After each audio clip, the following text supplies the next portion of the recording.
Bem-aventurado o homem que não anda no conselho dos ímpios, não se detém no caminho dos pecadores, nem se assenta na roda dos escarnecedores. Antes o seu prazer está na lei do Senhor, e na sua lei medita de dia e de noite. Ele é como árvore plantada junto à corrente de águas, que no devido tempo dá o seu fruto, e cuja folhagem não murcha, e tudo quanto ele faz será bem sucedido. Irmãos, uma vida feliz é desenvolvida pela constância na palavra de Deus. Aqui o salmista diz que, diferentemente do ímpio, o justo medita na palavra do Senhor. Para ter uma vida feliz é preciso desenvolver uma constância na palavra do Senhor. Até aqui, irmãos, o Salmo nos apresentou os termos para iniciarmos uma vida feliz. Isto é, deve-se evitar certas coisas, na verdade, devemos evitar certas pessoas e devemos evitar certas circunstâncias. Certas pessoas, o salmista colocou no verso 1, devemos evitar andar no conselho dos ímpios, devemos evitar, irmãos, também deter no caminho dos pecadores e nem se assentar na roda dos escarnecedores. Mas agora, o negativo é substituído pelo positivo. Então, nós precisamos agora fazer algo para preencher esse lugar que ficou vazio. Só para você ter uma ideia do que o salmista está falando, faça uma reforma na sua casa, pinta tudo direitinho, coloca cerâmica nova e deixa tudo cheiroso, tudo bonito. Fecha a casa e vai embora. E depois de um mês você volta na sua casa, naquela casa que você acabou de reformar. Tirou os mofos da parede, pintou tudo direitinho. Quando você retornar, o que está lá dentro? Está infestado de inseto. E é perigoso que o mofo voltou. Então o salmista diz, para você ser feliz, você precisa evitar certas pessoas, certas circunstâncias, certos lugares. Mas não é só isso. Esse lugar precisa ser preenchido com o quê? Com a palavra de Deus. Então o salmista está dizendo, o negativo precisa ser substituído pelo positivo. Você precisa deixar de fazer certas coisas, mas deve seguir outras coisas. O homem bem-aventurado do Salmo é aquele que se afasta de ambientes insalubres para a alma. Há ambientes insalubres para a alma. Há lugares que as conversas não agradam a Deus. Há lugares que tem muitas piadinhas, há muitas palavras imorais, há lugares que não convêm a santos. Então nós devemos, se quisermos levar uma vida feliz, precisamos evitar certas coisas, mas precisamos também voltar à palavra do Senhor. Então, para nos manter puro, diz o Salmo 119, versículo 9, lembra do que está escrito lá? Salmo 119, versículo 9. De que maneira poderá o jovem guardar puro o seu caminho, observando conforme a tua palavra? Guardo no coração a tua palavra, para eu não pecar contra ti. Então, deixo de fazer essas coisas e preencho a minha alma com a palavra do Senhor. A palavra de Deus, irmãos, é como água purificadora, que limpa as sujeiras profundas do nosso interior. E à medida que se suja, a palavra de Deus se limpa. É por isso que precisamos meditar na palavra do Senhor todos os dias. Pensar nela, ruminar, é como aquele gado que acaba de pastar, aquela erva verdinha, e depois ele senta no canto e vai ruminar essa palavra, essa erva que ele acabou de comer. O cristão lê a Bíblia e não é só ler e deixar para lá. Li a Bíblia.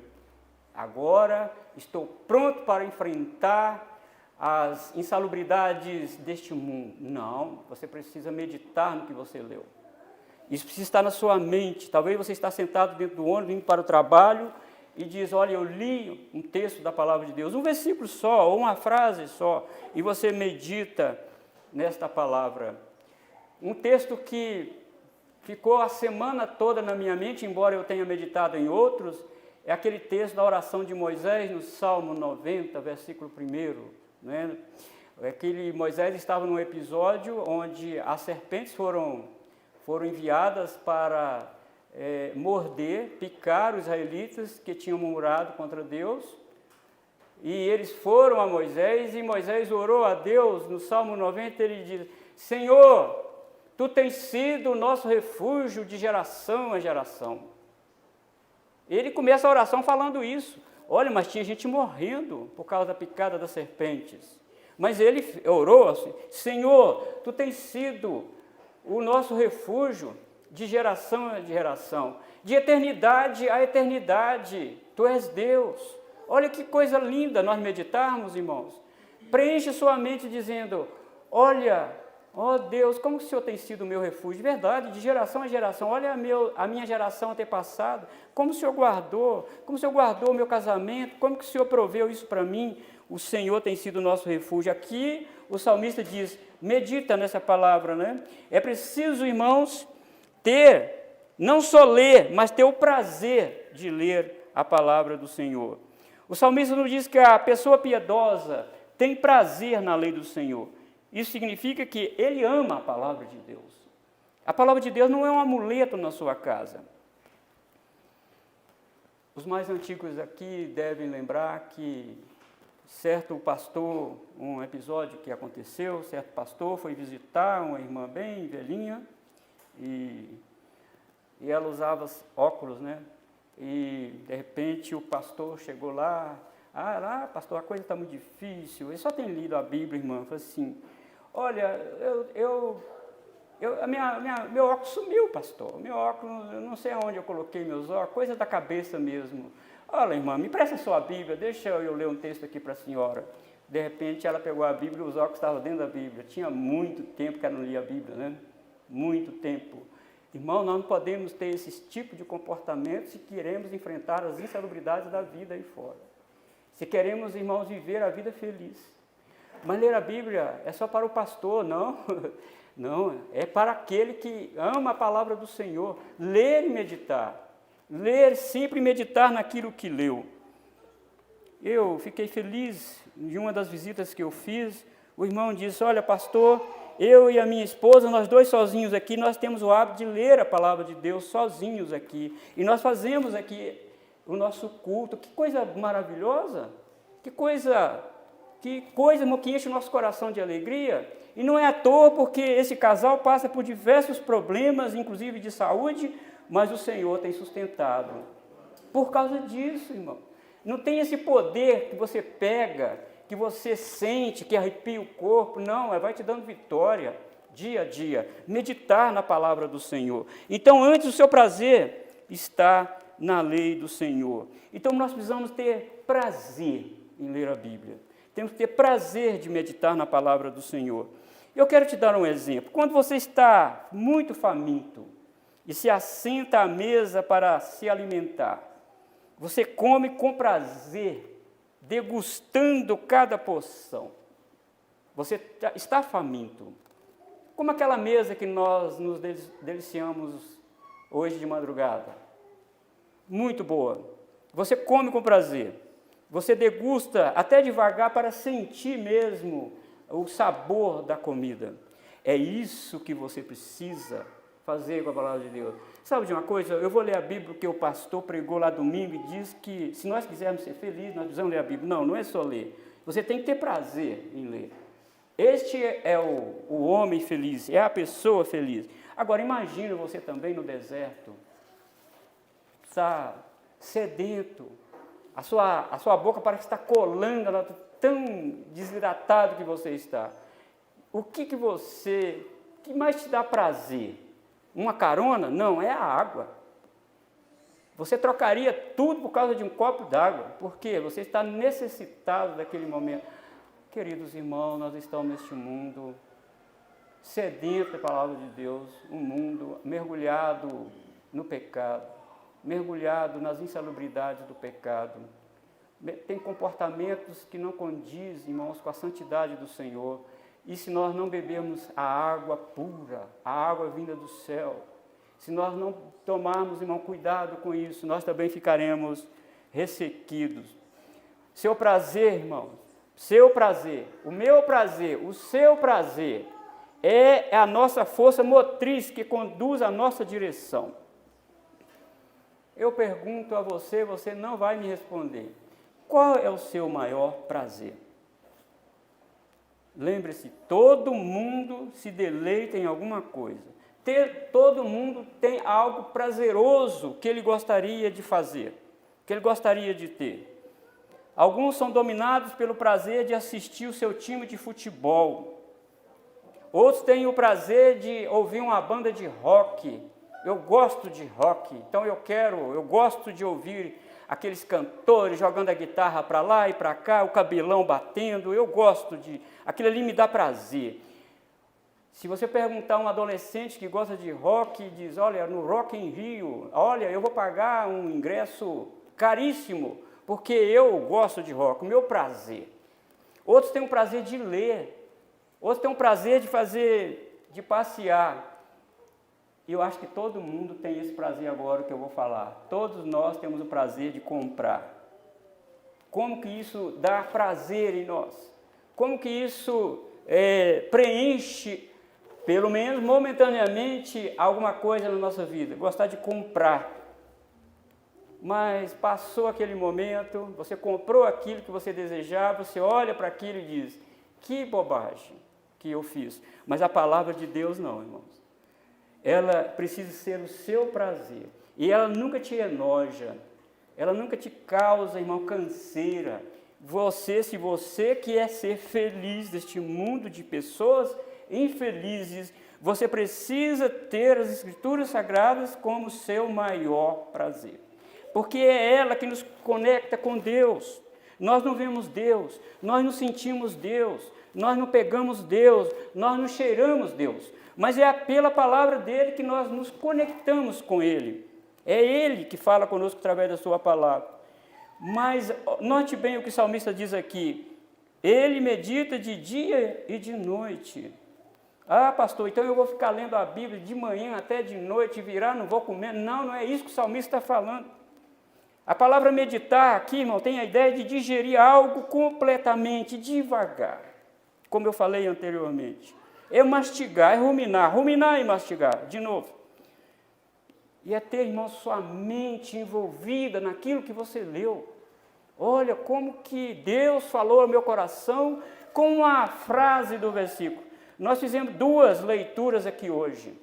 Uma no livro do profeta Joel, inclusive. Um momento de grande queda espiritual do povo. E Deus diz, olha, vocês precisam voltar para mim.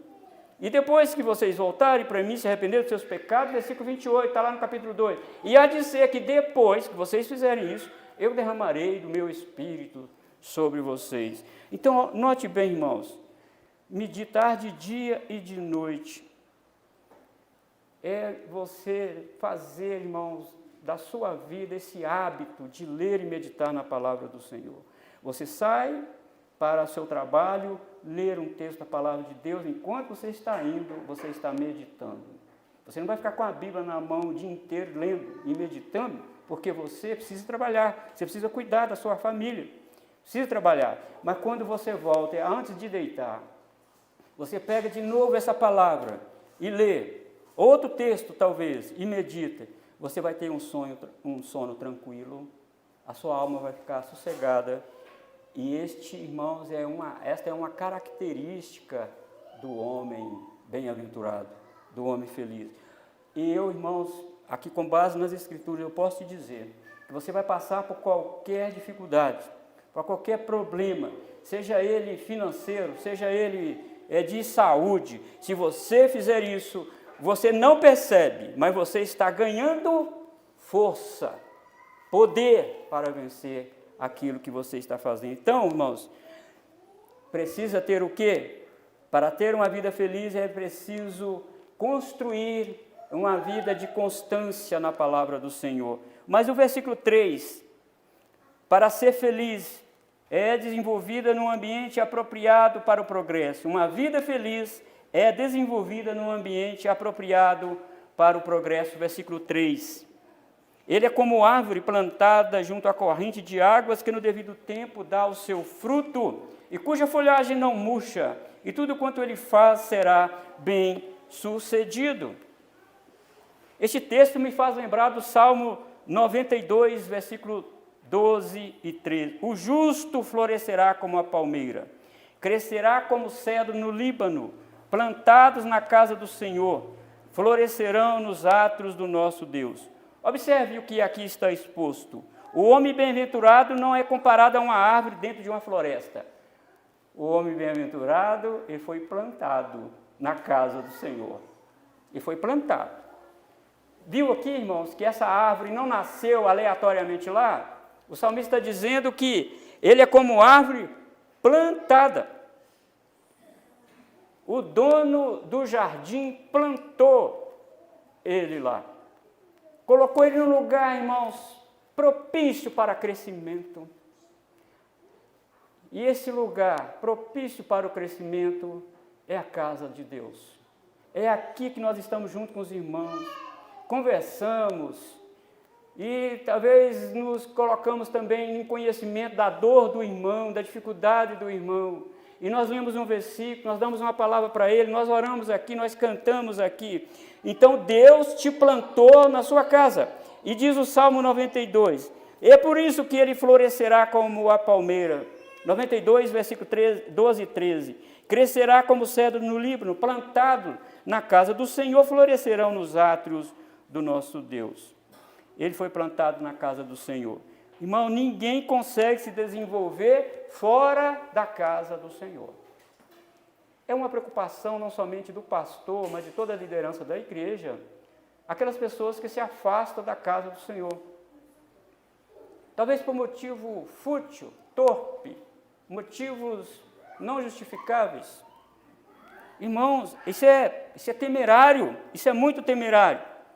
Não consegue desenvolver fora da casa do Senhor, não. Você é uma árvore plantada. E não é plantada lá na floresta, não. É plantada na casa do Senhor. Então, o lugar de desenvolver, dar fruto, é na casa do Senhor. E quando eu me afasto da casa do Senhor, eu estou murchando, eu estou inativo, inoperante. Eu não consigo me desenvolver. É aqui que nós nos desenvolvemos, né, irmãos? É aqui que nós nos alegramos juntos. É aqui que nós crescemos juntos. Então, ele é como árvore plantada. E comparar o homem feliz como uma árvore não é sem sentido. O salmista está colocando aqui o homem feliz, o homem bem-aventurado como uma árvore, não é sem sentido, porque uma árvore precisa de profundidade, altura e também largura. Você lembra de Efésios capítulo 3? Se você quiser ir para lá comigo, Efésios capítulo 3, versículo 17 e versículo 18. Efésios capítulo 3, versículo 17 e versículo 18. E assim habite Cristo no vosso coração, pela fé, estando vós arraigados, isso é raiz, arraigados e alicerçados em amor, a fim de poderdes compreender com todos os santos qual é a largura, e o comprimento, e a altura, e a profundidade. Então o salmista diz, olha, o justo, o homem feliz, o homem bem-aventurado, ele é comparado a uma árvore plantada junto a ribeiro de água. Olha uma árvore lá no monte, lá em cima do morro, bem lá em cima. Ela enfrenta vendaval, enfrenta tempestade. E ela é alta. Mas se você fizer escavar ao redor dela, você vai ver que é possível ter a quantidade de raiz e o peão dela no chão, é possível que tenha outra altura dela para baixo. O cristão cresce, irmão, tanto para baixo, em humildade, independência. A raiz dele vai buscando água. A raiz dessa árvore vai buscando água para refrigerar. O calor é intenso cá em cima. O sol é escaldante. E esta raiz vai buscando água. É por isso, irmãos, que nós somos comparados a uma árvore plantada junto aonde? A corrente de águas. E a palavra do Senhor é essa corrente de águas, para refrigerar a nossa alma, nos dar força. Então, ele não é qualquer árvore. Ele é uma árvore plantada junto a ribeiro de água, junto à corrente desta água. O ambiente, irmão, da palavra de Deus é o melhor lugar para você estar. É o melhor lugar para você crescer e se frutificar. Pedro diz que devemos crescer na graça e no conhecimento do nosso Senhor e Salvador Jesus Cristo. E aqui está o ponto, porque Deus te plantou junto a correntes de águas. E aonde tem essas correntes de água? No mundo, eu te garanto que não tem. No mundo não tem. Na política, piorou, não tem. As correntes de águas estão aqui. E quando nós estamos aqui em contato uns com os outros, lendo a Bíblia junto, cantando junto, é as nossas raízes se aprofundando. As nossas raízes vão se aprofundando, irmãos. E nossa árvore aqui do Salmo foi plantada num ambiente propício para ela se desenvolver. Suas raízes se aprofundam em busca de água e de estabilidade. Então, quando você fala de árvore, você está falando de 3 coisas aqui, irmãos. Na verdade, 2 coisas somente. Estabilidade e fecundidade. Para ela dar frutos, ela precisa estar robustecida, forte. Ela precisa estar bem arraigada. Por isso que o apóstolo Paulo diz que nós estamos arraigados, alicerçados em amor em Cristo Jesus. Aqui temos uma lição. Demora tempo, irmãos, para uma árvore alcançar os picos mais altos e se estabelecer no solo. Não se planta uma árvore e de uma hora para outra ela cresce e se estabelece. Agora, irmãos, toda árvore é igual, até que venham as tempestades e chuvas prolongadas. Você olha uma árvore, todas elas são iguais. Mas aqui o salmista diz que o justo, o homem feliz, o homem bem-aventurado, é aquele que foi plantado junto à corrente de águas. O terreno é mais macio para ele se aprofundar. O terreno, irmãos, é mais propício para ele crescer. Se olha um crente, se está tudo bem com ele, você conhece quem medita na palavra de Deus? Quem ora? Você sabe quem tem zelo em vir à casa de Deus? Você conhece, porque vai vir a tempestade, vai chegar o problema, vai chegar, e não tenha dúvida que vai chegar mesmo. Então você sabe quem está, de fato, meditando na palavra de Deus, lendo a palavra de Deus, porque quando vierem as lutas, as dificuldades, esse crente não arreda o pé aqui do lugar junto às correntes de água. Eu vou ficar aqui. Estou passando dificuldade, estou passando luta, mas vou ficar aqui. Mas aquele que não faz caso da palavra de Deus, que menospreza a palavra de Deus, quando vier as lutas, ele vai embora. Ele não fica. Ele perde a oportunidade de lançar suas raízes em profundidade. Então, toda árvore, ou você olha, é igual. Toda árvore é igual. Mas você conhece uma árvore forte, não é por aqui que você está vendo por cima do solo, é lá para baixo. Uma árvore bem estável, você conhece lá para baixo, é do solo para baixo que você conhece, essa árvore estável. Talvez em cima está bem acabado, os ventos arrancaram alguns galhos, talvez tenha algumas folhas arrancadas, mas irmãos, quando essa árvore se aprofunda, ela tem sim uma estabilidade para passar pelas lutas. E a única maneira, irmão, de fortalecer nossas raízes espirituais é nos distanciando de tudo aquilo que contamina a nossa vida, do mundo, e ao mesmo tempo nos aproximando de Deus através da sua palavra, porque quando vier as tempestades, e elas virão mesmo, você estará seguro, você estará, irmãos, fundamentado na palavra do Senhor. Mas o salmista diz que no devido tempo dá o seu fruto. Ainda eu estou aqui no versículo 3.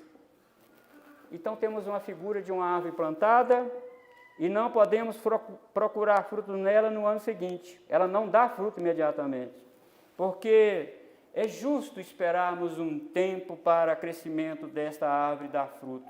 Eclesiastes capítulo 3 diz que há tempo para todas as coisas debaixo do sol. Você conhece alguém que é bem-aventurado quando ele produz frutos no tempo devido. É no tempo certo, é no tempo devido. E nós precisamos, irmãos, olhar para a Escritura, nós precisamos olhar para a nossa vida e verificar, irmão, se de fato nós estamos meditando na palavra do Senhor diuturnamente, como o Salmo aqui fala, cuja folhagem não murcha, mesmo na luta, mesmo na tempestade, uma árvore que tem suas raízes umedecidas pelas correntes das águas, permanece viçosa e com verdor inconfundível. Você conhece, irmãos, aqueles que estão assim por causa da perseverança dessa pessoa na casa do Senhor. A folhagem da árvore não murcha, por quê? Porque suas raízes estão em contato o tempo todo com a corrente das águas. E tudo quanto ele faz será bem sucedido. A comparação, irmãos, ainda com a árvore. Tudo quanto ele fizer será bem sucedido. Observe aqui o texto, irmão. Nós não podemos cometer um erro hermenêutico, um erro de interpretação aqui, dizendo que se nós lermos a palavra do Senhor todos os dias, se nós meditarmos nela todos os dias, nós teremos prosperidade. O Salmo não está dizendo isso. Ele está dizendo que tudo que ele fizer prosperará, será bem sucedido. O trabalho que ele fizer vai dar resultado. Porque ele está fazendo aquele trabalho mediante a palavra do Senhor. Se você quer conhecer se uma árvore é boa ou ruim, Jesus falou, olhe os seus frutos.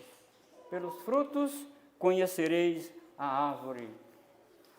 Talvez a árvore é tão bonita, né, irmão? Tão verdor, tão robusta, galhos estupendos, mas procura quais são os frutos. Quando vai colher os frutos nela, o fruto está cheio de bicho. Os frutos não são comestíveis. Esses frutos não servem para nada. Por quê? Apesar da sua robustez, do seu verdor, apesar de tudo isso, porque os frutos manifestam o que está dentro da árvore. Jesus é que falou isso. Ele manifesta o que está dentro da árvore. O que uma pessoa faz na igreja, o que uma pessoa faz na sociedade, como ele age lá na sociedade, como ele lida na sua vida diária, isso é uma demonstração do que está dentro dele. Está dentro dele. Se ele é relapso na sua vida social, se ele é relapso com seus deveres, isso é o que está dentro dele. O que ele está fazendo são frutos, são manifestações daquilo que ele é de fato. Jesus falou isso. Não podemos de forma alguma conhecer uma árvore somente pela sua folhagem bonita. Você lembra que Jesus foi procurar fruto na figueira e ele não encontrou? Tinha muitas folhas, ela estava carregada de folhas, era uma árvore bonita. Jesus está falando primeiramente da hipocrisia dos fariseus. Eles se vestiam com uma indumentária impecável e tinham uma mitra na cabeça, escrito santidade ao Senhor. Mas não dava frutos. Os frutos, na verdade, davam, mas os frutos estavam revelando o coração deles, a vida deles.